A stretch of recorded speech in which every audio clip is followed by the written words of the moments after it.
Here we go. Screen capture, camera, and microphone, all going at the same time. Let's see if my computer seizes up.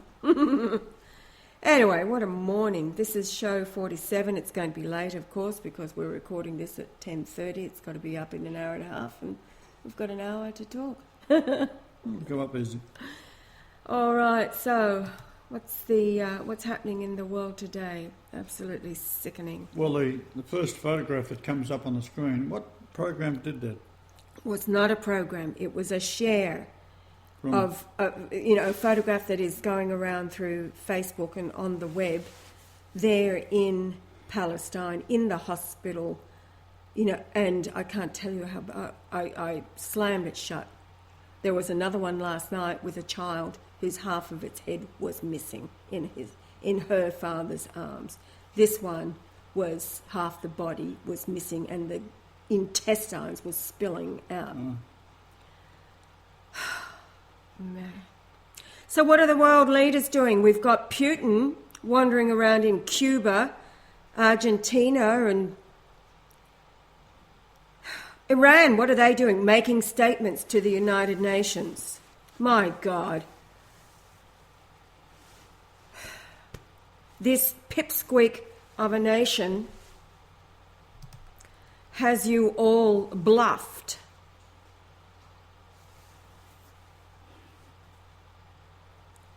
It is quite astounding how people who call themselves Christians are not saying anything.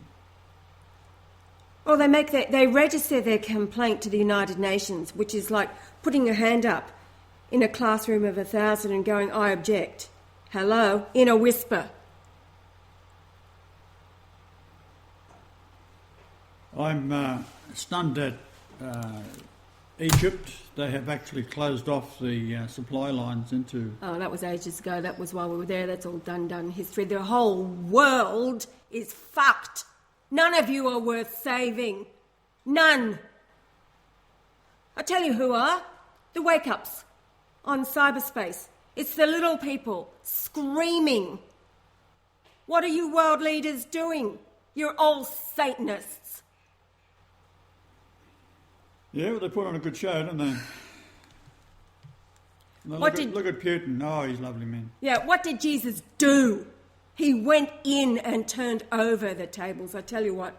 Well, I've just tweeted to all the Israeli embassies around the world and to Netanyahu himself. If somebody can get me his phone number out there, please get it to me. It seems Putin can talk to him. What did they talk about? It's all up there on the Kremlin website. Oh, Prime Minister of, whatever. Putin talks to the Prime Minister of Israel. So how effective is it? Hello? What the world does not understand, or you leaders out there, are you so thick? You are in the judgment seat. Not the people who have been rendered powerless or think they have been rendered powerless, the ones that are yelling and screaming like this.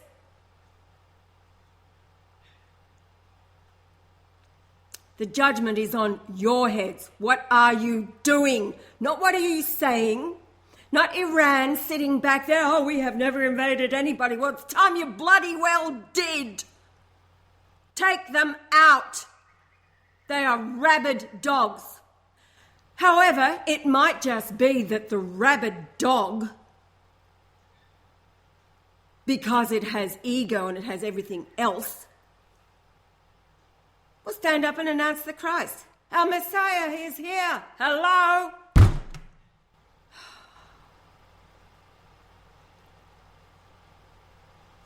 Now, if I could get a nation like Iran or Russia, what would I do?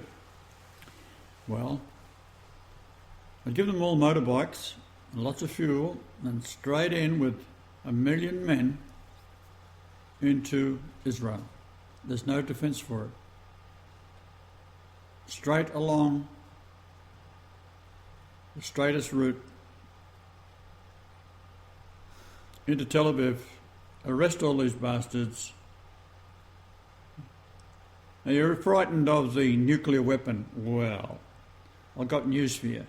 They ain't going to work. This is why they've put in the nuclear reactors around the world. That is their Samson option. It's got nothing to do with a nuclear ballistic missile. They want to stay alive and kill all you. And the only way to do that is not with a nuclear war. It is with Fukushima and the likes of Fukushima and the Suknet virus that they put into them through of course, it's always the Israeli companies that are the security companies for these installations, just like it was on 9/11, just like it was in Fukushima. So Russia in particular and Iran together, 1 million men on motorcycles, 10 million men on motorcycles. How about China? 100 million men on motorcycles. Straight in. They could hit them from all directions. There's no defence for it. Because there are a lot of good Jews out there, and there's a lot of good Jews in Israel. They don't want this what's going on either. You've got to take out Netanyahu. Matter of fact, if you deliver him here and give me a gun, I'll do it. I was asked by a fellow when I was being interviewed in America, what would I do if I had the opportunity to go into the White Office, the Oval Office, White House, with Netanyahu and Obama? What would I do? What would I say? I asked the commentator, I said, well, could I take an Uzi with me and a full clip?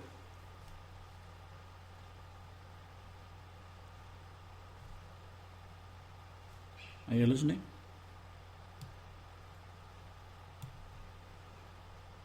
I cannot believe America is sitting back doing nothing with a transvestite as the wife of the president. Transgender. There's a Transgender? difference. There's a difference. What's the difference? Well, one likes There you to... go, that's how much I know about it. Is there actually? I don't know. Joel, is the transvestite the same as the transgender? Do you know? Transvestite just dresses up. Oh, they dress up. Oh, okay. All right. So here we have a bloke parading as the wife of Obama. You look at the hand, you see how, when I put my hand like that, how this finger is longer? All you ladies out there, look at your fingers, and you'll find that finger is shorter than your index finger. Put your hand up, huh? Mine's about the same. No, hold the end up straight. Oh, yeah. Right, so your index finger, this one here. No, this is the index finger. Oh shit, you're a bloke then.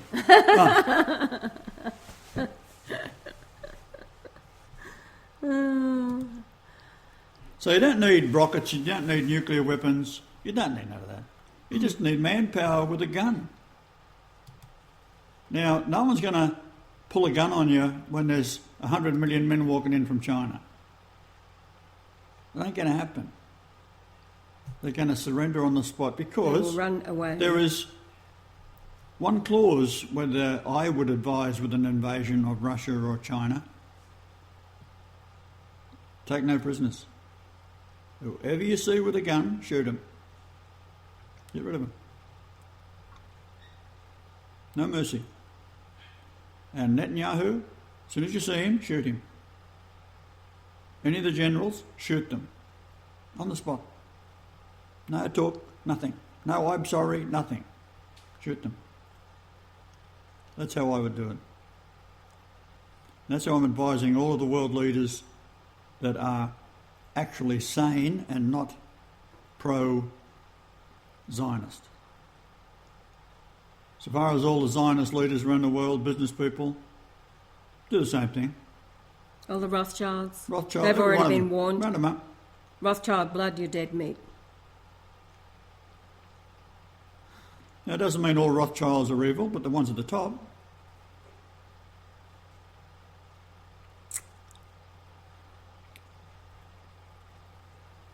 So that's the state we're at this today.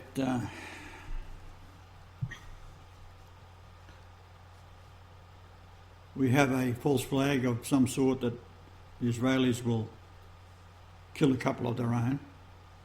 They've done it for years. These bombs that people say, oh, Arabs will walk into a restaurant and blow up a restaurant. It's Mossad. Mossad does it.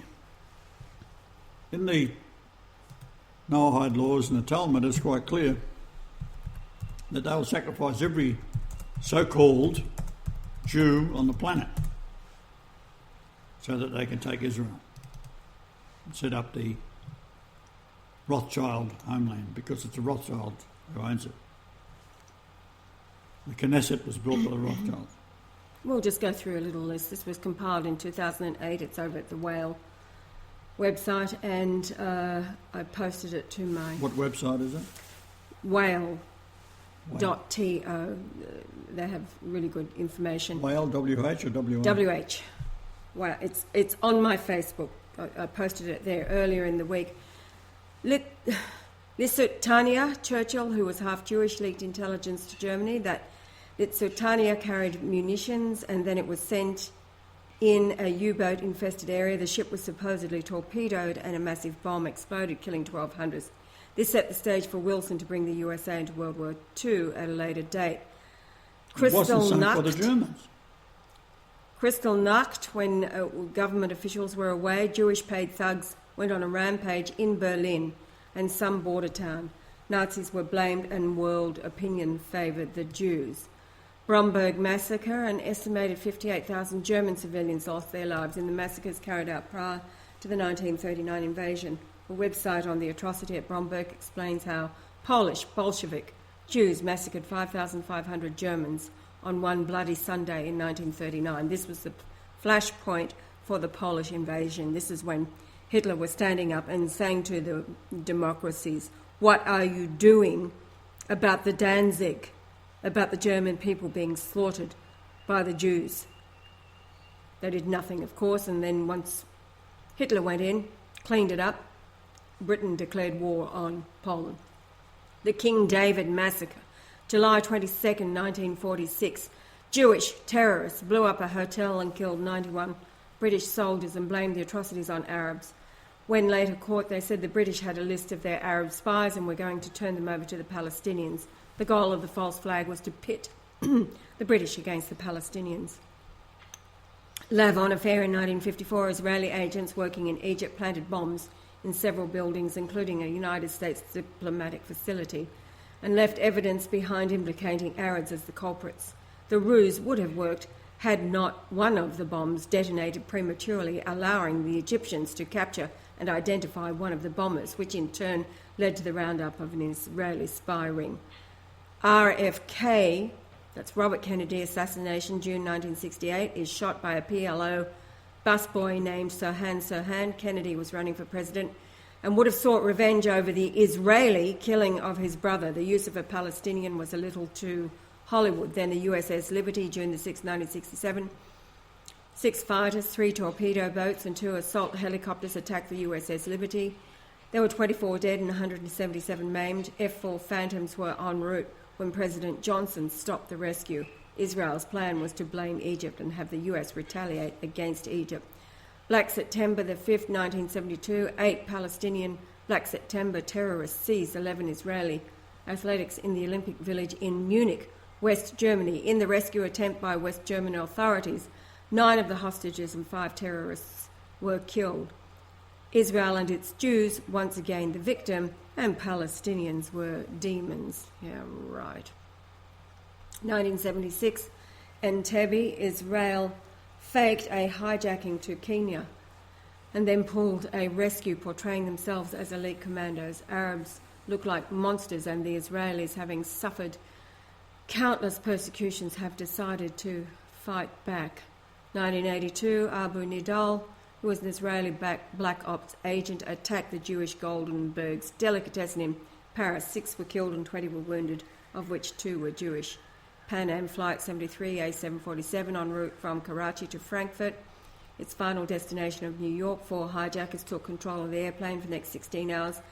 They held 379 passengers at gunpoint while the pilots escaped. The plane was stormed and 20 died. Then you've got Beirut Marine Barracks, October 23, 1983, 241 Marines died. Akil Loro, 1985, Abu Abbas, 15 Arabs took over a cruise ship and threw a Leon Klinghoffer overboard. After 2 days of negotiations, the sea jackers abandoned the ship.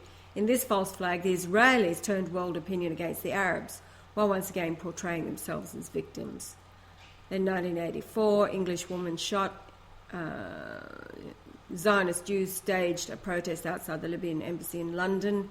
Approximately 25 English bobbies were used for crowd control. During the middle of the demonstration, a shot rang out and a female bobby named Yvonne Fletcher was hit and killed. The shot came from a building used by the Mossad to spy on the Libyan embassy, but the newspapers overlooked that. So then you've got Alia Airliner, 1985, Lockerbie, December 1988, Amia, 1992, Luxor, Egypt, an attack in which 58 foreigners, most of them Swiss, were killed, 71 killed in total.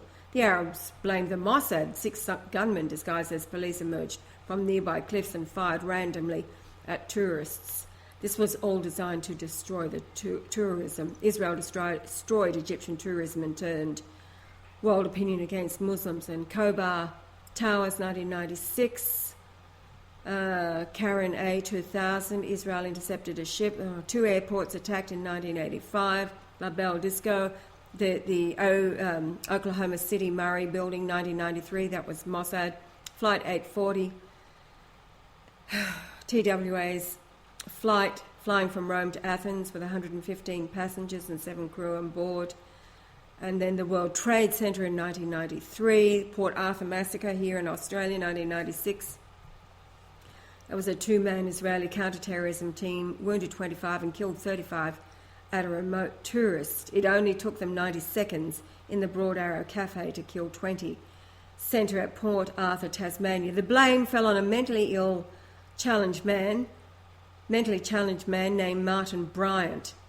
Photographs of Martin Bryant had been digitally manipulated with the effect of making Bryant appear deranged. He has served as a designated patsy for this crime ever since, and this was during the reign of John Howard here in Australia. He's one of the biggest monsters of all time. Yeah. Then, behind the Bali bombing or the CIA and everything Mossad. So this is a pretty complete list. Birmingham, 1998, outside an abortion clinic. Egypt Air 990 in 1999. Israel planted a bomb. The USS Cole, September 11th, of course. Flight 587 in 2001. And that was after the September 11th. Then the Bali bomb kills 182, most of them Australians. Again, John Howard was complicit in that. He said, go ahead and do whatever you have to do to bring Australians into line. It's all about a gun roundup, keeping Australians in line. Kenya missile, 2002. Israel claimed Al-Qaeda shot 2 SAM missiles at a jet on takeoff. Israel used this incident to help lay the groundwork for shooting down a US airliner. Manila, 2003, that was a ferry killing 103. CIA bomb in Gaza, 2003. Madrid train, 2002. No, that was 911 days after 9/11. Yes, and then 2004, Mossad bombed 2 airliners over Russia. So it goes on and on and on. And of course, this is an incomplete list. This was put together in 2008, so the list goes on. And of course, the latest is the supposed kidnapping and killing of 3 Israeli boys. You can bet your bottom life Israel did it. And so their retaliation is to slaughter. I think the last count I read from their own site this morning was 104 Palestinian, mostly children, dead, and the bombing continues while they are lined up on the Israeli side. They're so scared to death. You know, it's so pathetic. What really, the mentality of the English-speaking peoples, the churches, etc., those who are rooting for Israel, if you like, when you read, go over and read the the tweets that are going out from Netanyahu himself. It's all sport. You know, how they say, and their slogan has become 15 seconds, and so they have this clock ticking down. I've got 15 seconds to get to an air raid shelter, a bomb shelter, etc. Can you imagine living your life this way? You know, playing, it's all through their embassies. It's become like the Olympics, the 5, now it's this 15 seconds, 15. Imagine having to live this way. It's their psyop, it's their, you know. In the meantime, they're taking photographs of people sitting down on the sidelines, if you like, as in a gladiator sport. They've got their chairs out, plastic chairs, in watching the fireworks over in the distance as Israel is firing on the Gaza. And so when Hamas, who's defending the Gaza, fires with their homemade rockets, what a joke. So what they have is, you know, you've got a rocket that would, you know, if it landed in this, and if it landed on my piano over there and exploded, we'd still continue talking here, uninterrupted, compared to what is being dropped on Palestine. Hello, this is like, you know, a mouse going up an elephant that is dropping its foot. That's what it's like. David and Goliath, whatever you like. But it's sickening, and at the same time you wonder at the mental health of the English-speaking world supporting Israel. Just go and read. It's not even kindergarten standard. The quotes and the Twitters going out. And you can sense the chuckle behind it all.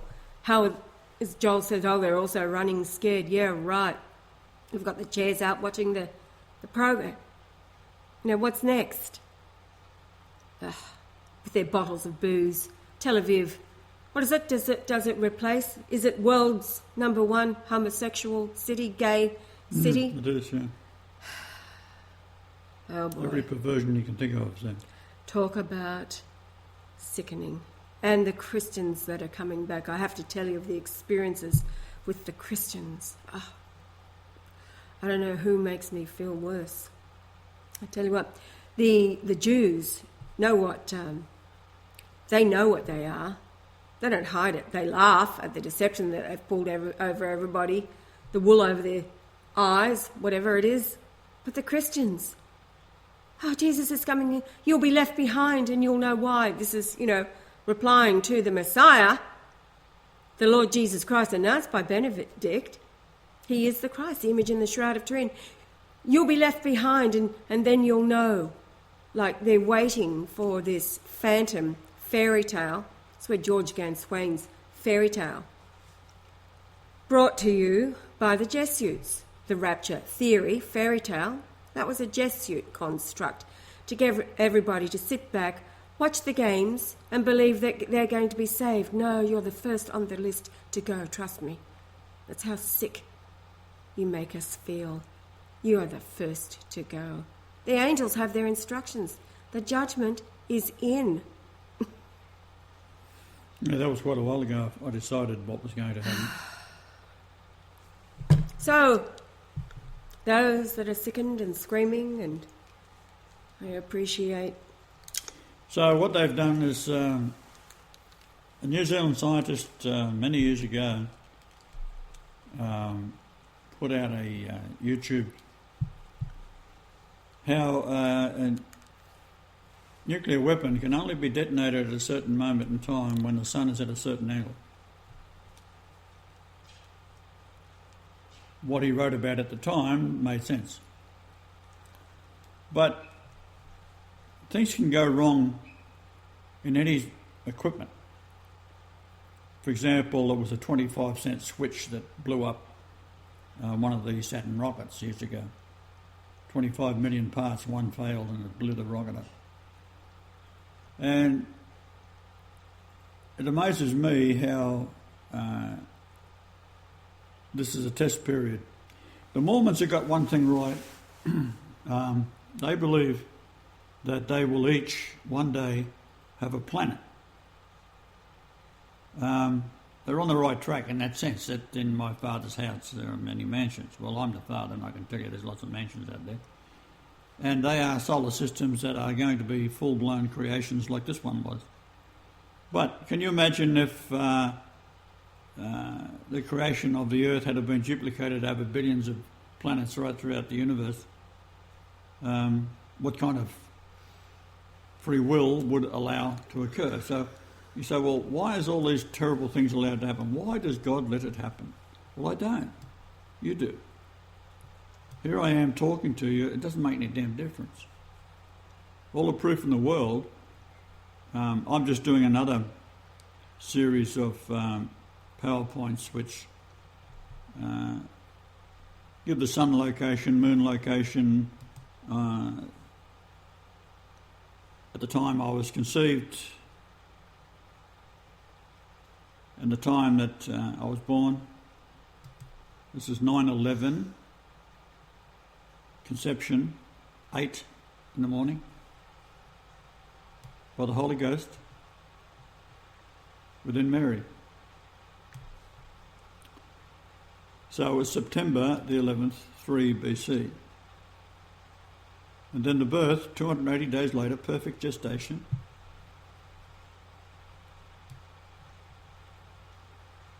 June the 17th,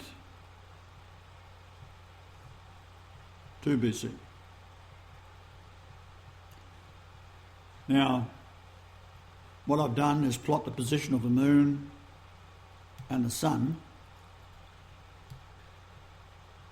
which is the same as taking a line, let's say you shot a laser beam from the centre of the Earth to the sun.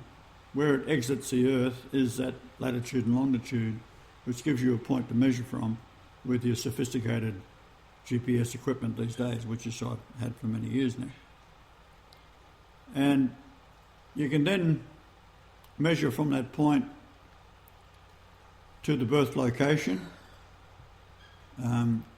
It was, if you're measuring, 31.68 at a height of 2424 feet at 31.68 degrees north, which is Bethlehem. So you can measure from that point to where the sun was or to where the moon was, and you also have the night side. This is the other side of the planet. That'll give you triangulation, to give you distances. You can measure to the pyramid.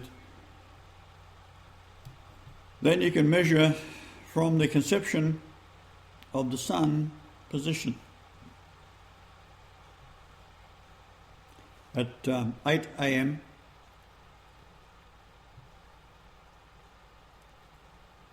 on September the 11th, 3 BC, to my birth, January the 11th, 1944, sun position at 2:22.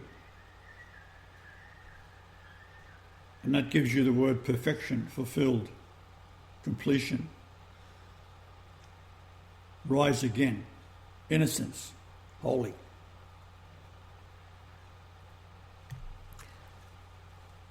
So this is what I've been doing the last few days, so I'll have that probably tomorrow. All right, now a little bit of light relief, since I'm feeling like if I had an Uzi, I know what I'd do with it. I'll do it with my bare hands if you give me opportunity. All right, when I first started tweeting, I hit the celebrities, and John Cleese included. Oh, yeah. As you know, Yar's favourite movie is The Life of Brian. So John on July, Cleese hates Christians, which rightfully is so. Yeah, so July the 7th, I tweeted John Cleese.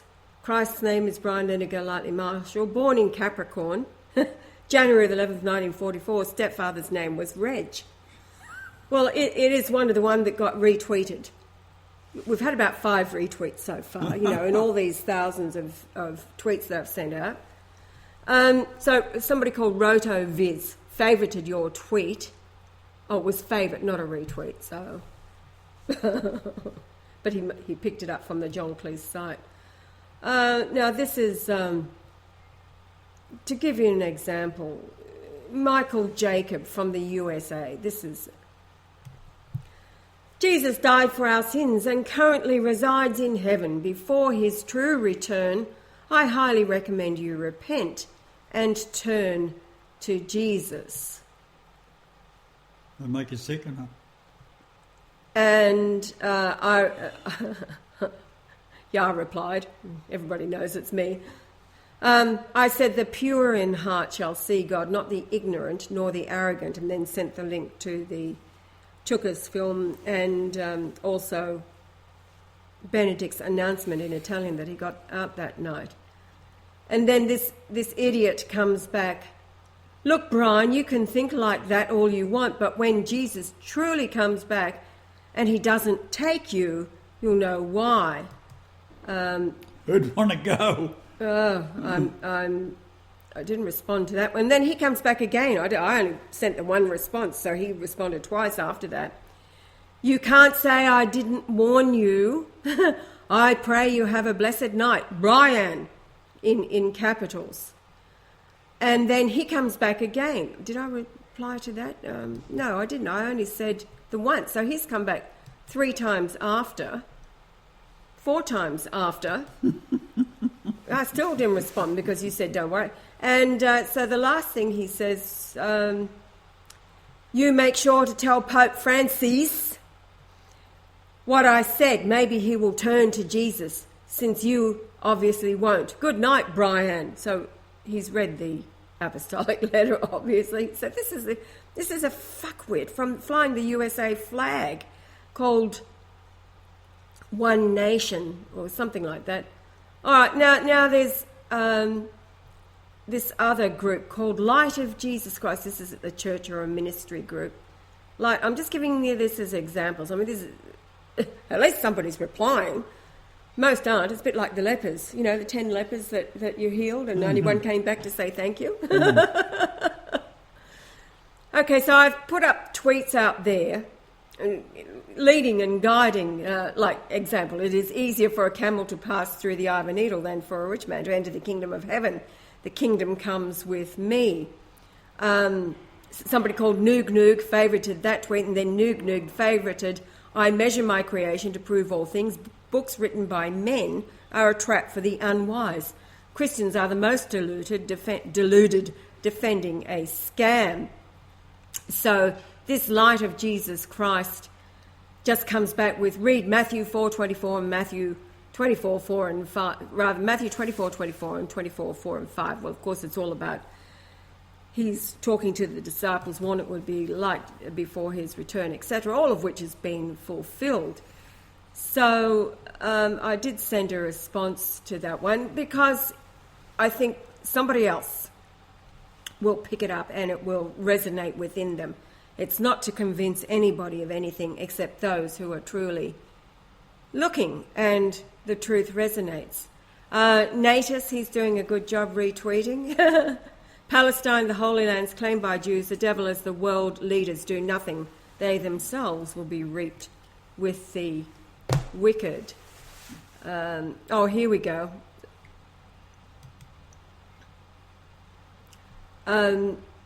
This idiot says, if we cut you open, it's blood and water that will come out of your body. Give your life to Jesus, the Messiah, and be saved.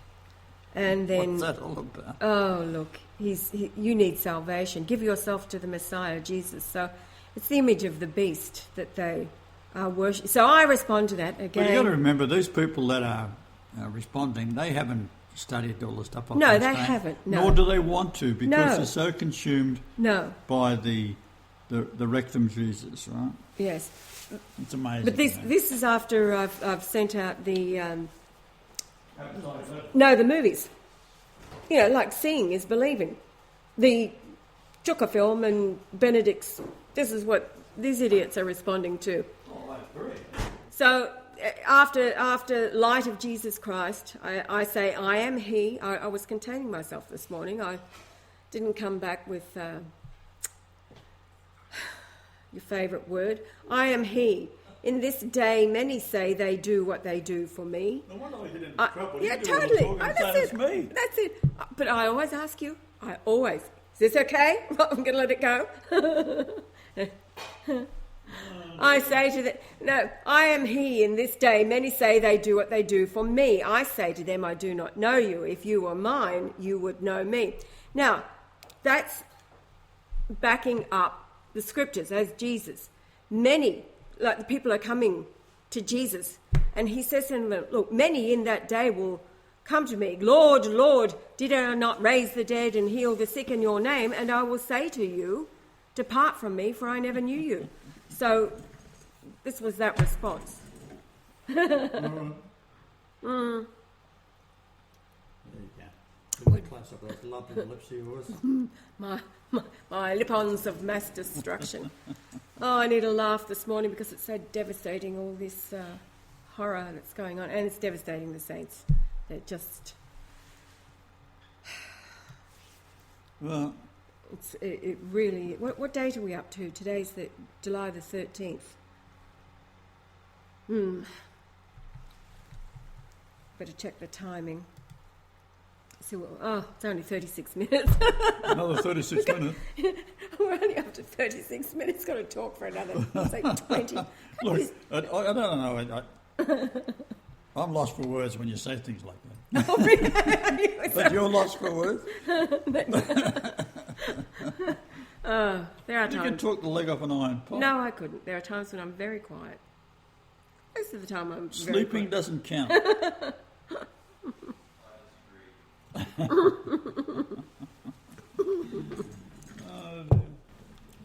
Joel, do you have anything to contribute as our fill-in 20 minutes?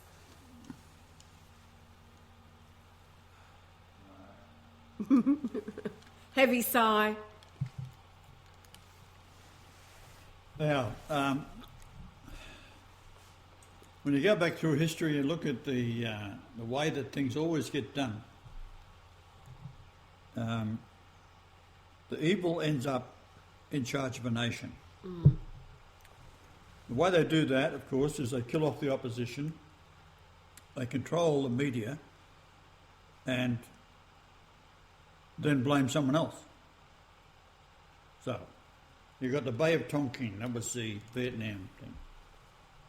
The Vietnamese, why were they attacked? What was the whole idea of it? Well, sell weapons, this is the whole, spend money, and you've got your strawman account, and you send 51,000 US soldiers over there, plus so many Australians and New Zealanders that were killed off, and of course the reaping is the strawman account. And people don't know what that is. It's basically for those who don't know, and I'd say the vast majority of people that's listening to us do know, because there's only 6 of you. I know that we have 67 followers 67 now. followers. 67 followers on the radio. Less over at the... So if anyone has just tuned in, they don't know what a straw man is. Your birth certificate is sold when you're a newborn baby.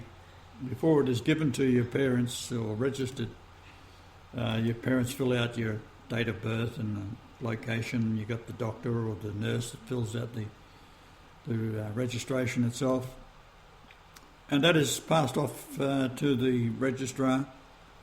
And then from there they are bundled up together with all the other children born in the same week or whatever, taken into a court where a Freemason or a Jew sits and calls out the baby's name. And the baby doesn't answer, of course, because it's still in hospital with the mother or at home.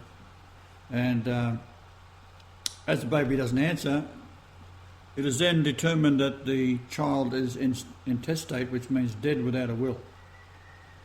Now, it's a very odd thing when you think about it, dead without a will. What could that possibly mean? Well, the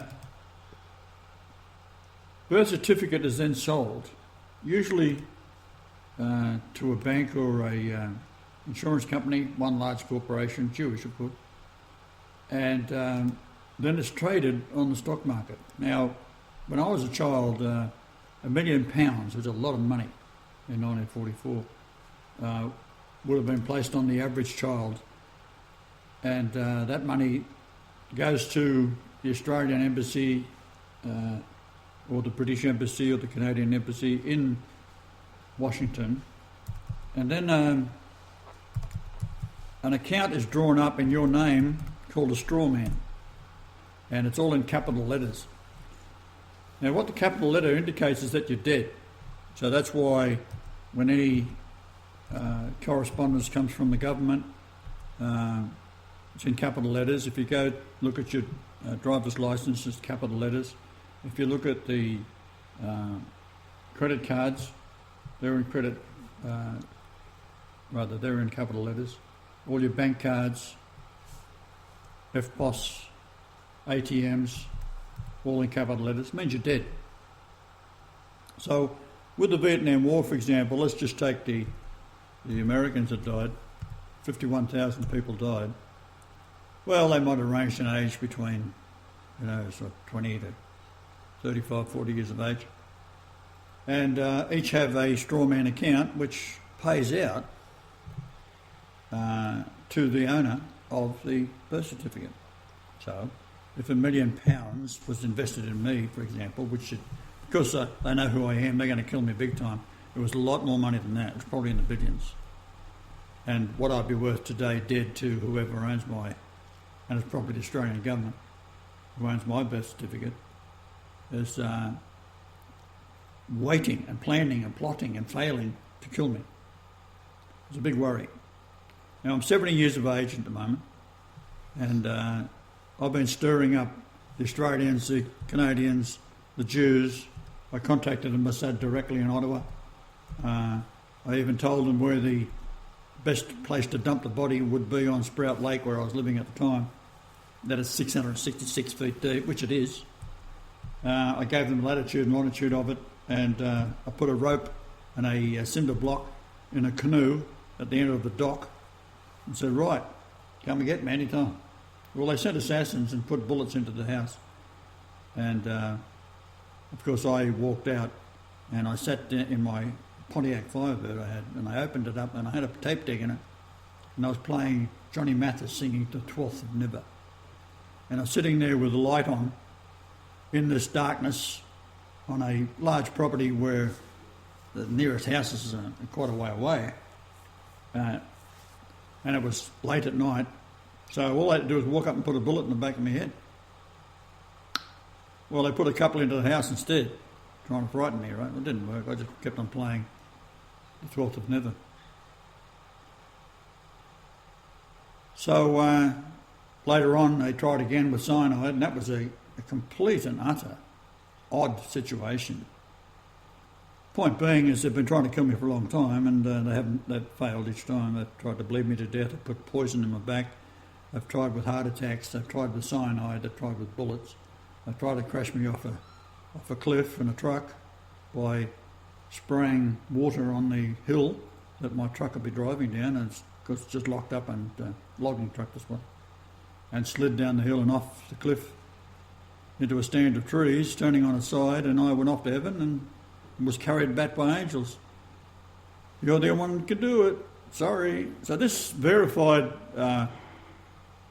the date was August the 30th, 1950, when in the convent around lunchtime, the two lads were talking. One said Jesus was a Pharisee, and one said no, he wasn't, he was a Sadducean. They were about 9-year-olds, and I'm 6 years old. And I went into a rage, which I was very, very prone to do at that time because the world was so frustrating to me. I had super intelligence and dealing with idiots all the time. And I rushed towards them ready to punch their lights out. And as I did, they stepped aside, and I screamed at them that Jesus was an Essene. Now, a 6-year-old child in Australia at that time, 1950, no one knew what an Essene was. The nuns didn't know what an Essene was. Priests didn't know what Essenes were. Never heard of it because it's almost written out of history.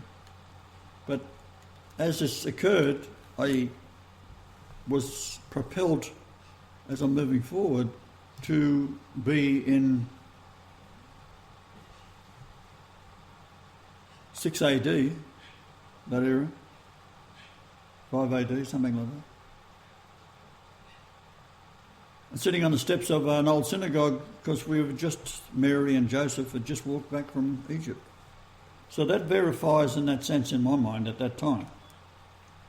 that Mary spoke to me as Jesus, and she called out to me to come, Jesus, come, she says. And I was looking at the very, very poor workmanship of the blocks of stone that made up the steps and a big rough door behind me with an arched top, big old iron, what appeared to be hinges, blackened. And the door itself was dark brown, splinters, very rough. Coming from Egypt, where things are made in a very, very pristine way. And this is the first glimpse I got of the so-called Holy Lands, in that sense of being outside on the outskirts of what would later be called Nazareth. At that time it was Carmel. So I went rushing up to Mary, as she called me, because she was walking about 30 or 40 metres away, maybe less than that, feet. And when I ran up to her, she was on my right, and even as a child in this life, I ran everywhere. And same in those days. I didn't walk to her, I ran to her. And I was tired, thinking to myself, leave me alone, I'm tired, I've been walking for bloody days from Egypt. It was hot. So she looked down at me, a very tall, beautiful woman, slim. She's wearing what appeared, I think it was black. In my mind it was black. And underneath the hood that she was wearing was a very light sky blue, beautiful blue, richer than the sky blue. It was a veil that she could pull down over her face for the wind or the flies or whatever. And she said, Jesus, I've got something to tell you. So I really wasn't taking much notice. And I was looking about as she spoke. And she said, if the Jews find out we are Essenes, they will kill us. And I was looking back, and by that time, as I'm listening to her and then sort of slowly look back, Joseph must have just been walking out of the synagogue as I ran off, because by that time he was a few feet down off the steps and walking in a straight line towards us. A very big man, full bushy beard, grey bushy beard, grey and black, primarily grey. Long hair, wearing a long grey garment with a darker grey strip on the one side, the left side, bordered on either side with two lines, very, very fine lines. When I say fine line, maybe quarter inch.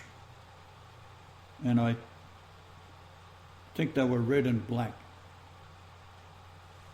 Now, I don't think I could see them from that distance. What I am remembering is what I'd seen it up close from a previous time, with having seen him in it before. But I'm pretty sure they were red and black, with a grey, darker grey, then red and black again, or black and red coming out, bordered.